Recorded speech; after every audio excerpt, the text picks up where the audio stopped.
Well, good morning, everyone. Good morning, and thank you for being with us. And I think if we caught the spirit of that opening treatment, we have what we need. For it is simple. It is simple. And this morning we want to talk about simple guidance, not rules, not commandments, not mandates, but simple guidance, simple guides for a joyful life. And I think that the joyful life is probably one thing that we will each have a different understanding of or a different definition of. But I think it's one thing that all people might agree that that's what they're striving for, the joyful life. Now, mind you, some people's idea of a joyful life is a hard and a strenuous life, and in that regard, they're trying to make things hard because they think that that is joy, as crazy as that sounds. We have grown up in a society, as we talked last time about making it hard, we've grown up in a society that kind of believes that. You know, we hear about the work ethic and this idea of you've got to work hard and go to bed exhausted so that you'll be too tired to get into any mischief, you know. That's what the idea was about. Idle hands are the devil's playground. So if you work long and hard and you're too tired to be idle, well then that's a good thing. And of course that's a worldview. That's an opinion. And what we really have to get this understanding of is that we are looking out from the simplicity of the simple consciousness, the original consciousness. We are looking out with this pure consciousness, and we are looking through the filter of race consciousness. We are looking through the filter of what we have been taught, what we have learned, what we have experienced. And it's as Paul tells us in the New Testament, we're looking through a glass darkly. You know, you're looking through, the window's dirty. And you're looking through the window and your view of what is out there is distorted. And we want to come back. We want to come back past all of that. And we want to get back to that simple place of existence, that simple place of loving, that simple place of being. You know, Dr. Holmes tells us that we make it too hard to find God. We make God too far away and too difficult to find, and we make it a struggle to get there. And yet the child at play is with God. The mother nursing her baby is with God. The gardener out in the garden tilling the soil and nurturing the plants is with God. So we want to get out of this mindset of making it so hard and trying to have all of these rules to follow. And we want to come down to just some simple guidance, You know, I grew up in New York City and went to high school on the Lower East Side, and then when I started working, I worked over on the Lower West Side. I worked right next to where they built the World Trade Center. I was in the next building over. And one thing I realized about living in New York and reading the papers and riding the subways and listening to people talk was it didn't matter what anybody wanted to do. Somebody had an opinion as to why it was against the law. That you can't do that. You can't do that. I heard that more than anything, I think, on the subway. They can't do that. They can't do that. That's it. That's wrong, you know. And it was interesting because everybody just seemed to be satisfied with identifying what was wrong with something that somebody else wanted to do.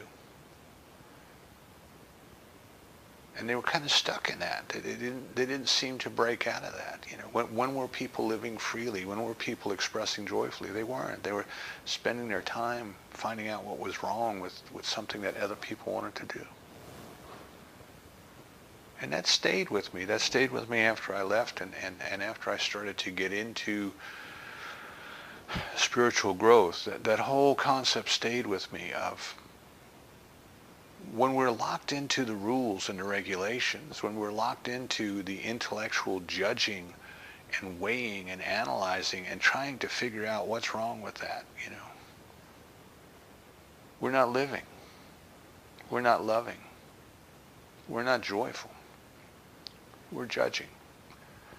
And this is why Scripture tells us, judge not. Judge not, and you shall not be judged.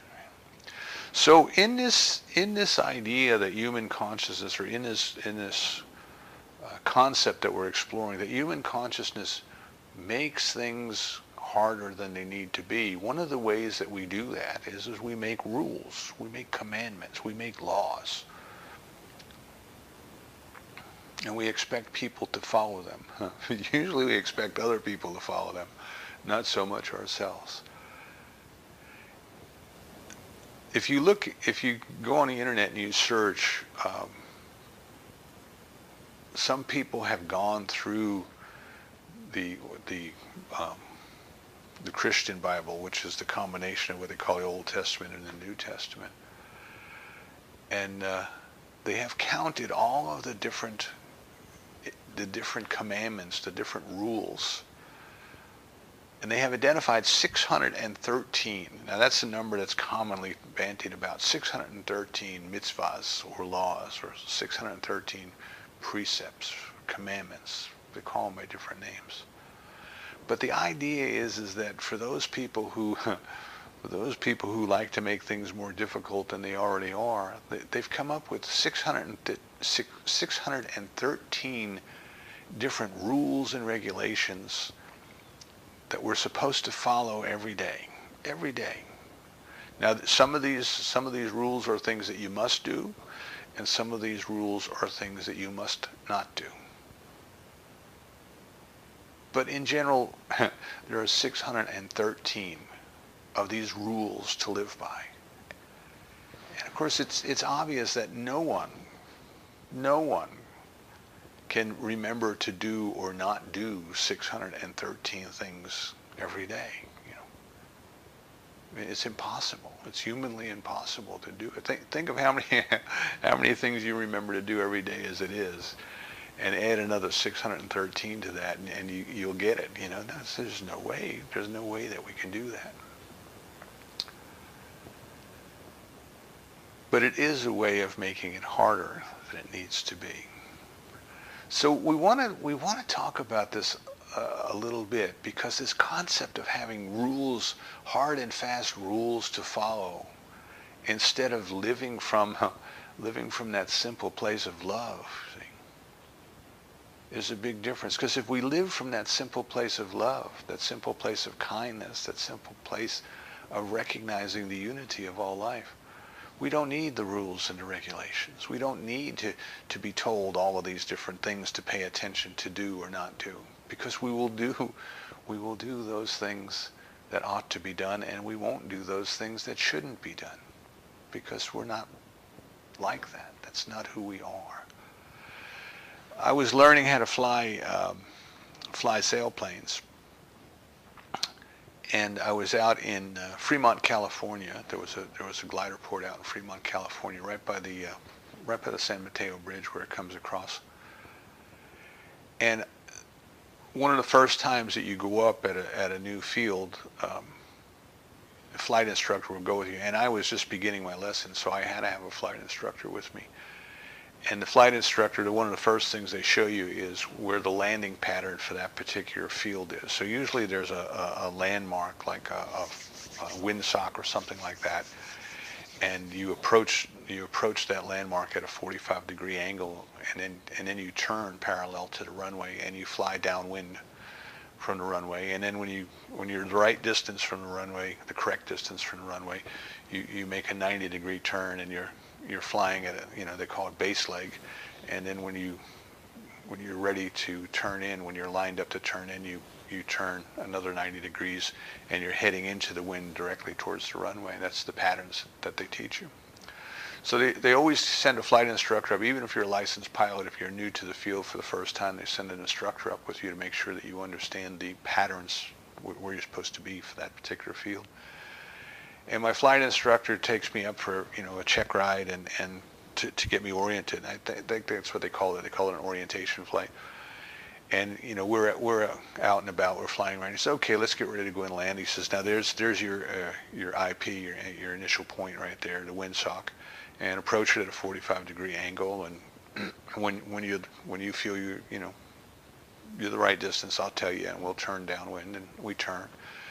And he says, "Okay, now what I want you to do is I want you to fly down. You see that Exxon gas station down there in front of you?" And I said, "Yeah." He said, "Now when you get over the Exxon gas station, turn right 90 degrees and fly your base leg." And I said, "Oh, so the Exxon station, that's where I'm going to make my entry turn to the base leg. That's what you want me to remember?" And he said, "No, not at all." He said, Today the Exxon station is the right place, because of the way that the wind is blowing, because of the way that the lift is working, because of the speed that you're flying the airplane. Today, that's the right place. But I don't want you to ever make it a hard, fast rule that you're going to fly to the Exxon station before you turn right." He says, "Because most of the time you fly, that's not going to be the right place." He says, "I want you to become the pilot who understands why today was the right place to make that turn, and why every other day that you're flying you will know the right place to make the turn." In other words, don't try to live your life by a hard and fast rule, because the situation is going to change. Every time you come up in the air, it's going to be a different day. It's going to be a different weather situation. But you must become the kind of person who understands why that rule today, why that rule was the right one. It always stayed with me. Do we want to do the behavior? Do we want to mimic the behavior of successful people, or do we want to mimic the behavior of people who are living a simple life, or do we want to become those people? Do we want to become that kind of person? So the problem with rules is that when you make the rules, the situation changes. And when you make the rules, usually what happens is people think rules apply to everybody else. You ever go somewhere where there's a sign? For those of you down in Wilmington, Lori and I used to go down to Fort Fisher a lot. We would stop at the sandwich shop and get a sandwich, and we would drive down to Fort Fisher and have our lunch there. And they've got all of these rocks out over it that go into the water, and there's signs everywhere that says, "Do not go out on the rocks." And everybody goes out on the rocks.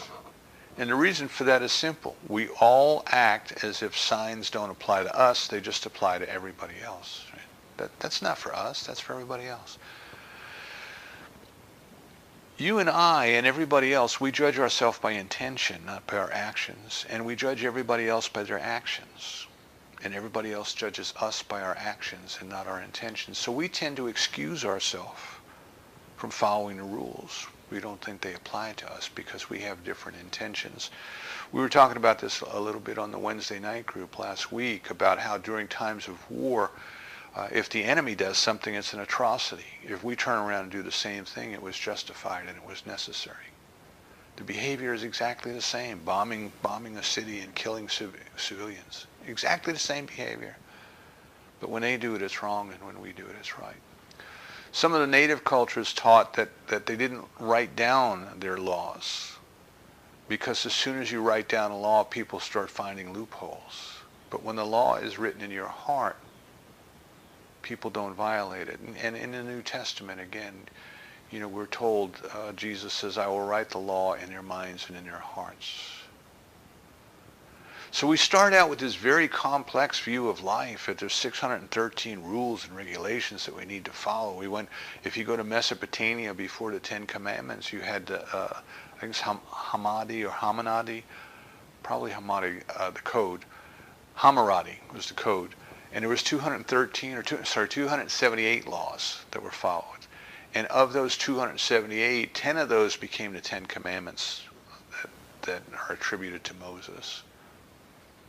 And Emmett Fox asks us to consider, if you think about the 10 Commandments and the story in the Bible of the 10 Commandments and how they came about, do you really think that God came and made the earth shake and made smoke appear and created this kind of really mystical fantasy kind of setting? You might imagine it in a movie, like where Yoda is telling young Luke Skywalker on this mystical planet. This amazing setting, take your shoes off, the ground you stand on is holy ground, the earth is trembling, the smoke is rising, and God tells Moses, tell the people not to steal from one another. Well, people knew not to steal from one another. It was written in codes long before the 10 Commandments. People knew not to steal from one another. Why do they need a rule? And Emmett Fox tells us for those people who need to be governed by rules, that's a pretty good rule to understand. But there's a deeper meaning to it. There's a deeper meaning to it. And if we truly understand who we are and what consciousness is and how we are related to each other,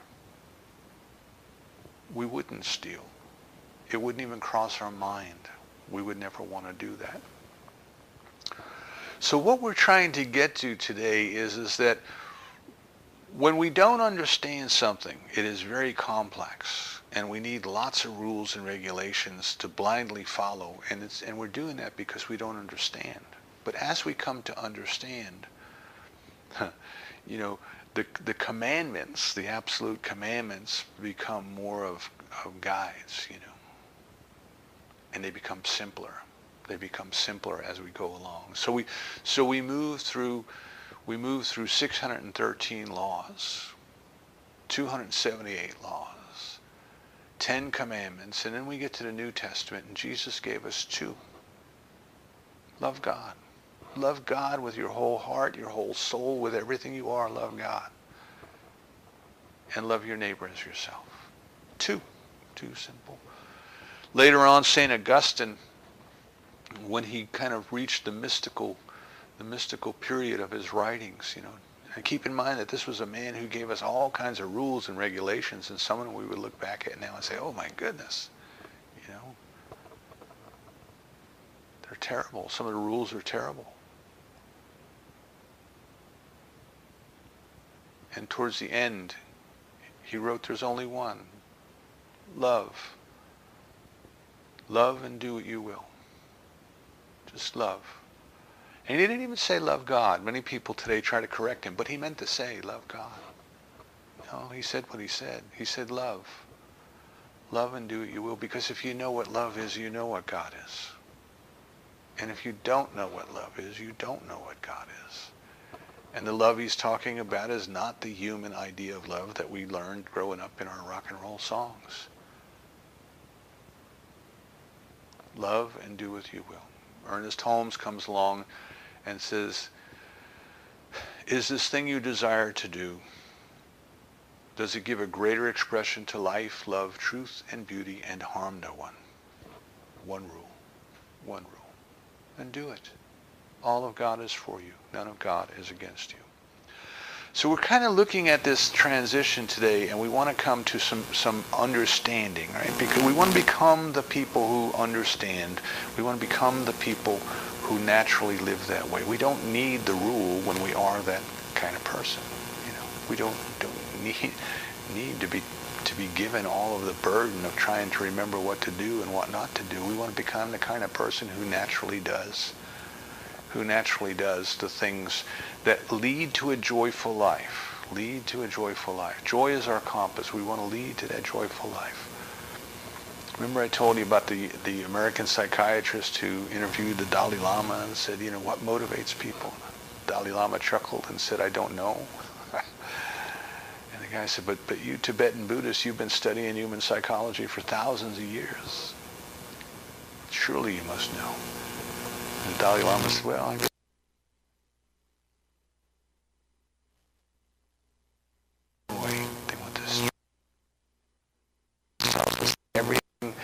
everything is motivated by this desire to have its good. There's a good for me in this universe and I ought to have it. Can you name your good? So we have this innate desire. So it's almost, again, we'll go back to Augustine. He said, we wouldn't have the desire to pray if God hadn't first put it in our hearts. And I believe there's this innate human desire for joy, that we want to experience joy. And if we will remember that that desire has been placed in our heart, and do, as the Dalai Lama said, do more of the things that make you happy and less of the things that make you unhappy. That's it. That's all you need to know. And of course he went on to explain that we confuse pleasure with happiness. And what we try to do is we try to do more of the things that bring us pleasure and less of the things that bring us pain. And we've confused pleasure with happiness. And what we find out is that the things that once brought us pleasure eventually make us unhappy. And we have to open our minds a little bit to what is happy, what is joy. So a couple simple things we want to talk about today. Just a couple of simple things that we can keep in mind as we go through life that will help us to have a greater experience of joy in our lives. And the first place we got to start is with our worldview. Remember I said a lot of the rules and regulations and all these things come from a worldview. Come from a worldview that we have accepted, that has been imposed upon us, that exists in race consciousness. We've been taught it in Sunday school, all those things. But nevertheless, it is that filter that this pure consciousness that we are is looking out through this filter, and it is interpreting the world through this worldview that says it has to be hard to be good. And it doesn't have to be hard to be good. So we want to go back, first of all, and look at the worldview and think about a worldview that will perhaps help us to be more in touch with the simplicity of life. And if we look at Buddhism, Buddhism tells us to start with the 3 marks of existence. And it says we need to consider impermanence, we need to consider the no self, and we need to consider suffering. And if we start there and we look out from there, then everything else becomes very simple, becomes very understandable, becomes very easy for us to do, as easy as falling off a log. So the first thing is that everything is impermanent. Everything is impermanent. The very ground we're standing on is impermanent. Someday the sun is going to supernova and the earth will be gone. It'll be gone. It just won't even be here. Now think of all of the things that we do to make life hard. None of us is going to be here forever. Right? Our lifetime on this earth is impermanent. And yet we tend to try to do something to make it seem permanent. I think I told you one time I was doing a graveside service for someone who had passed away. And we got to the cemetery, of course as the preacher, I had a ride in the hearse with the undertaker. And we got to the cemetery and they pulled in and we went and we did the graveside service. And when I was leaving, Lori drove a separate car and we left together and we were trying to find our way out. We had never been into this particular cemetery before.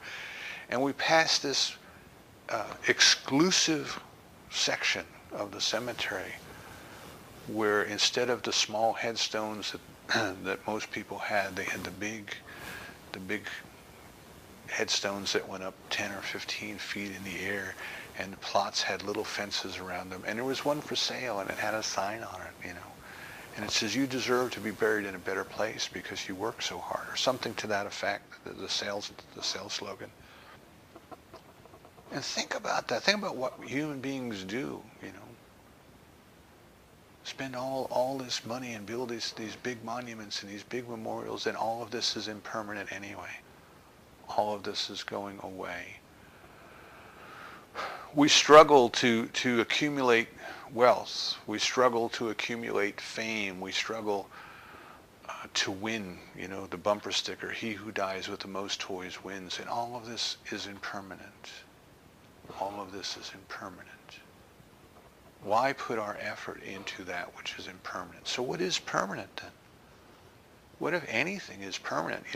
Do we just throw up our hands and say, well, this is all going away anyway, so who cares? I'll just take what I want from wherever I can get it. I'll do what I want because nothing matters. But we start to recognize then that no, you see, the impermanence is an expression of that which is permanent. It is expression of pure consciousness. We can call it God, we can call it spirit, we can call it life, but there is something from which the impermanence proceeds. And it is that pure consciousness, it is that pure love, it is that pure experience of God that matters. So if we have this understanding that life is impermanent, then you can start to see where people come from. Well, why have more than is necessary? Why try to accumulate more than is necessary? Why put your life energy into that type of existence? We think if we perhaps get rich and we can put our name on a building or a hospital or something like that, well, we'll be remembered forever. No, we won't. They change the names of the buildings. The buildings are all impermanent. All of that's going away. So first thing we want to keep in mind is that everything is impermanent except love, the experience of unity. So that brings us to the second point of the no self, the no self. And what that means is it doesn't mean the annihilation of the self. It means recognizing the self as part of the whole, that we're all connected. See, we are all connected, each and every one of us. We tend to go through life, in the old worldview, we tend to go through life thinking that we are unique and everybody else is entirely different than we are. As Osho says, we all suffer under the delusion that we're the most important person alive. And we conduct our affairs in that manner without regard to considering how this all has an impact on someone else, how the way I live my life has an impact on someone else, the way that I consume goods, the way that I acquire wealth, how does that have an impact on someone else? This is kind of the idea of thinking, well, where do these goods that we buy, where do they come from? Are children working under horrible conditions in a factory somewhere so that we can buy this thing for an affordable price? We start to become connected to each other. See, we start to realize our connection to each other when we recognize that we are all one. And not just one on a physical interdependent level, but one at a consciousness level. So Zen gives us the idea of the ripples in the pond. You drop a stone into the pond and the ripples go out and they keep going. And we are like that. None of us is an island, and the things that we think and the things that we do have an impact on each other. So now we start to come to this understanding of everything is impermanent. What is important is the awakening to the loving consciousness. And everything I do has an impact on another. Not just myself, but another. So then how do I live my life in a manner that is uplifting, that is giving, that is kind? And the last thing to consider in the marks of existence is suffering. And this is one of the primary teachings, the first noble truth, all life is suffering. And the Buddhist teaching tells us that in our first level of consciousness, kind of in our level of before we're awakening, we want to pursue pleasure and avoid pain. But we never stop to look at what suffering is and why suffering exists and what is the nature of suffering.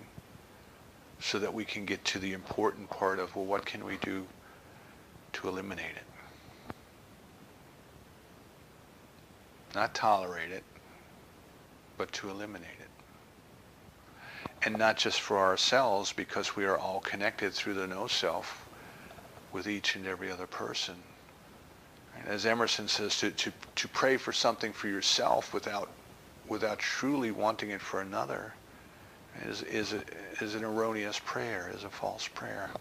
I don't want to eliminate suffering just for myself or just for my family. I want to be that instrument that eliminates suffering as much as I can for everyone. For everyone. So if we recognize then that all human beings, what we share in common, the human experience, we share suffering. That when there is suffering, we can empathize with one another. We know what that feels like. I remember a few years ago, there was an earthquake in China, and one of the correspondents from NPR was there, and she went around with the microphone,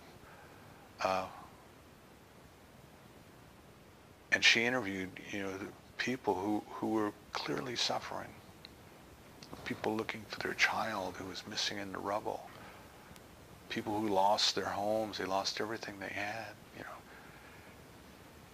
and it was very touching. And somebody wrote, a comment on the blog where I was listening to this.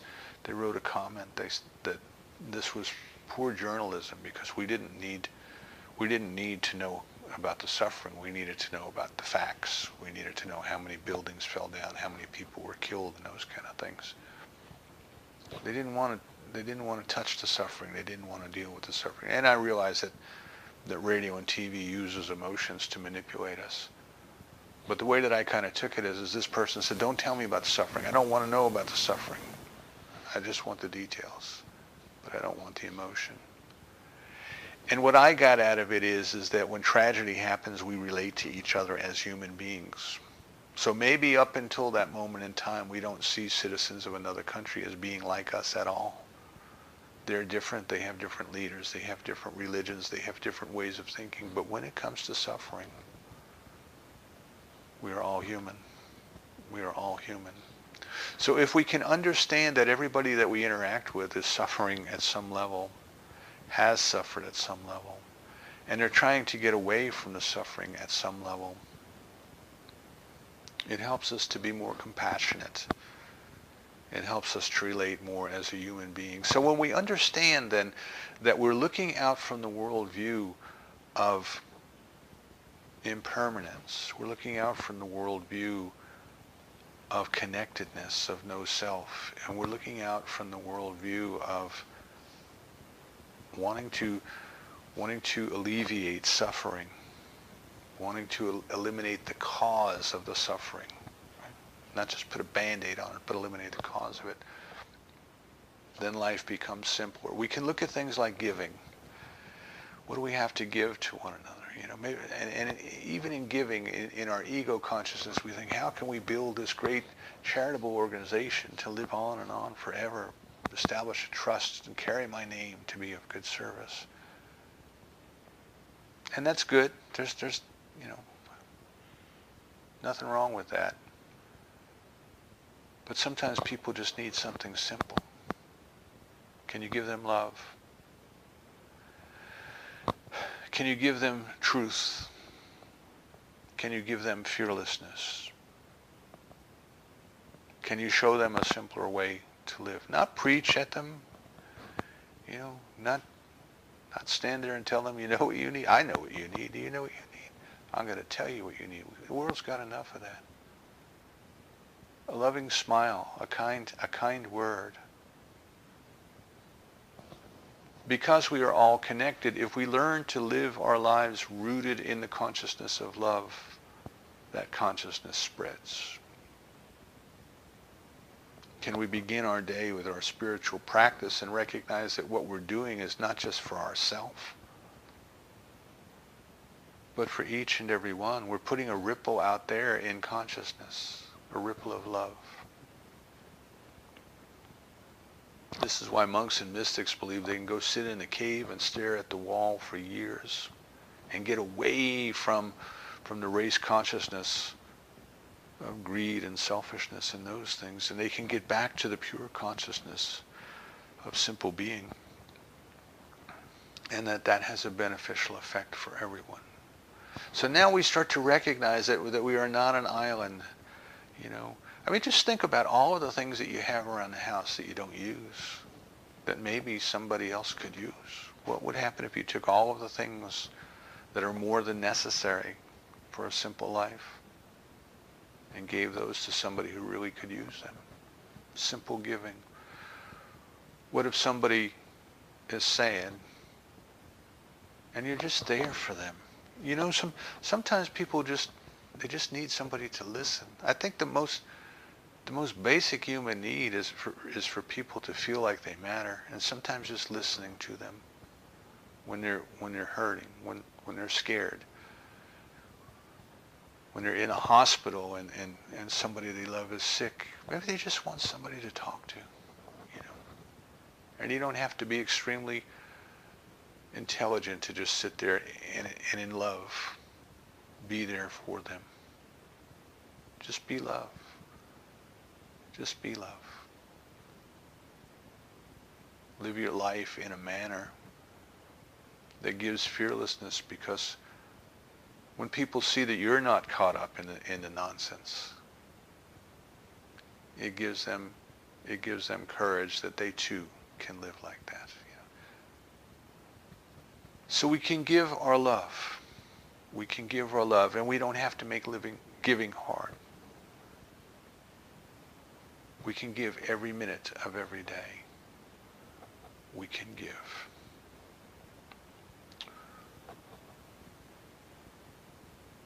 We can be aware.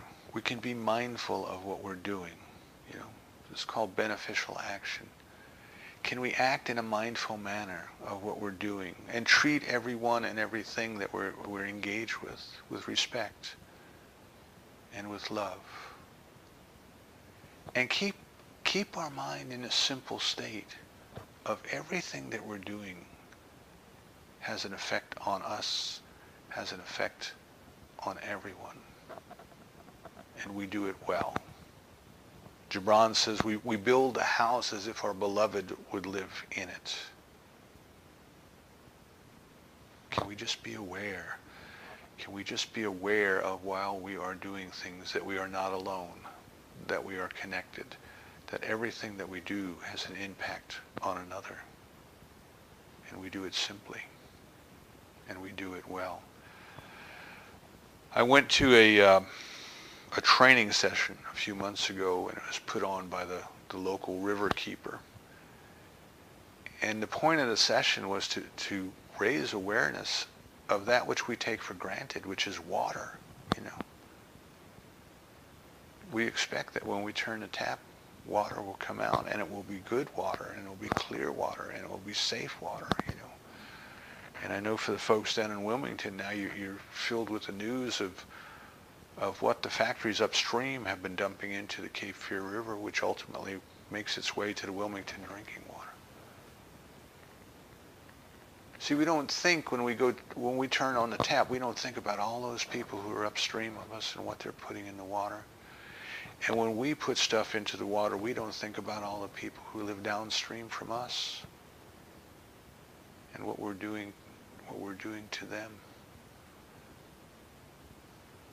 When we act with that awareness, that we are connected to everyone and to everything, you see, naturally we don't need rules. We don't have to be told, don't put poison in the water. We don't do that because we're in love with everybody downstream.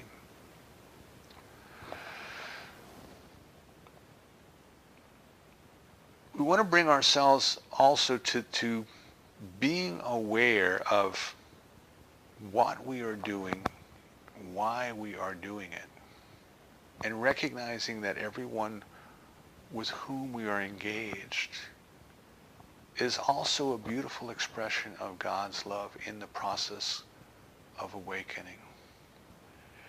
And the only thing that we really have to give, I think I read this, something similar to it in work about A Course in Miracles. It says, the only thing people are really asking for is love, and the only thing we really have to give them is love. Now that love may take physical form of food and clothing and those sorts of things. Of course, that's an act of love. We act from that love, you see. But we don't act in a disconnected manner. We don't act in an amoral manner. I met a lady one time who had been a nun for 22 years, and she had been out in the world working in some of the poorest areas of the world. And she said she came to realize one day that what she was doing was amoral. And I asked her to explain, and she said, well, I wasn't doing it from a place of connectedness with the people. I was doing it because I felt it was my obligation. A rule had been imposed upon her in her youth to go do good work, so she went and did good works. I saw a TV show one time about a preacher who was ministering in the Skid Row section of a city. And it was one of those missions where, you had to come in and listen to the sermon, and then they gave you a free meal. And the journalist asked the preacher, he said, well, why are you doing this? And he said, well, I love those people because God loves those people. And the word those people, man, it just stuck with me. I just got it, those people. We want to love one another because we love one another is the way that I come to think of it. So when we start to get into the simplicity of living and the simplicity of loving, you see, our action is that what we are doing affects others, and they are part of us. They are part of us. So truly what we do unto another, you see, truly we treat our neighbor as ourselves. Truly it's not hard. It's not hard.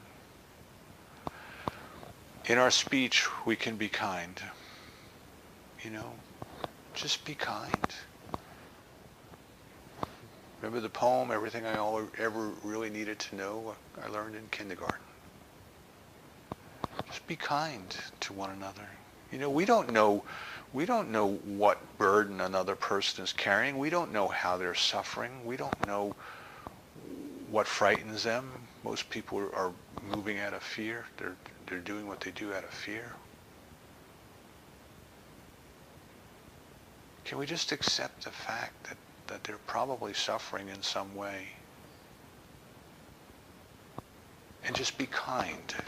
Just be kind to one another, no matter where they are. So the only thing that we really truly have to give is awakening. Awakening. Right? We're all kind of struggling in the dream, as Goldsmith calls it, the Adam dream. We're struggling in that dream, and we need to awaken from that dream. We need to break out of that dream and recognize the truth of our spiritual nature. And as I say, it doesn't come from proselytizing. It doesn't come from trying to convince people why their religion is wrong. It comes from us being that instrument of love that other people naturally feel the love. They recognize the love, and they know the love is there, you see. They know the love is there.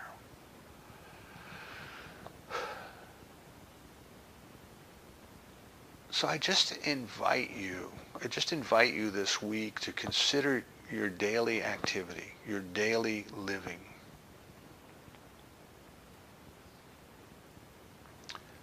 Are we starting from a place of love?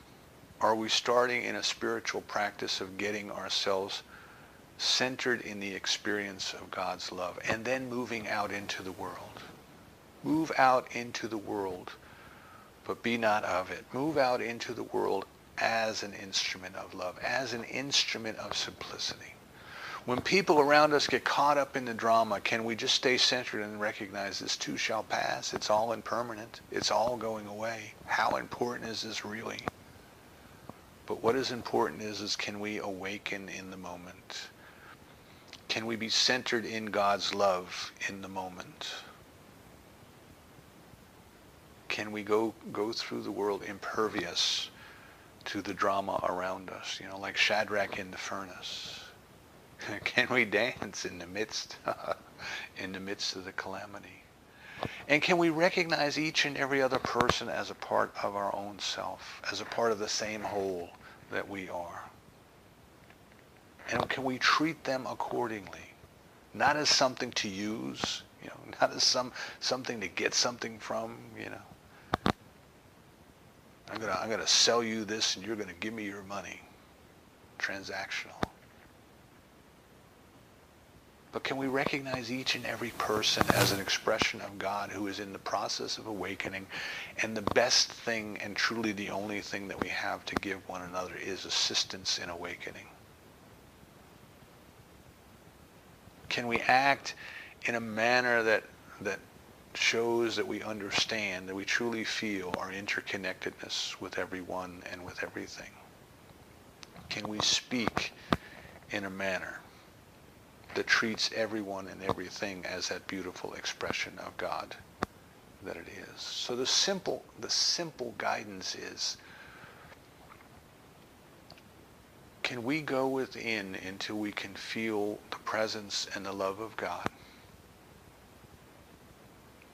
Can we become that person who doesn't need 613 rules to tell us how to act, because we are acting from that center that would never rob, would never harm, and only wishes for a greater expression of life and love and truth and beauty? Not just for ourselves. That's not a prayer just for ourselves, but for each and every person, for each and every sentient being, for each and every expression of life. Don't make it hard. Don't try to live by rules that you can't live by. Do your practice to become the person who doesn't need rules. Love and do what you will. And so it is.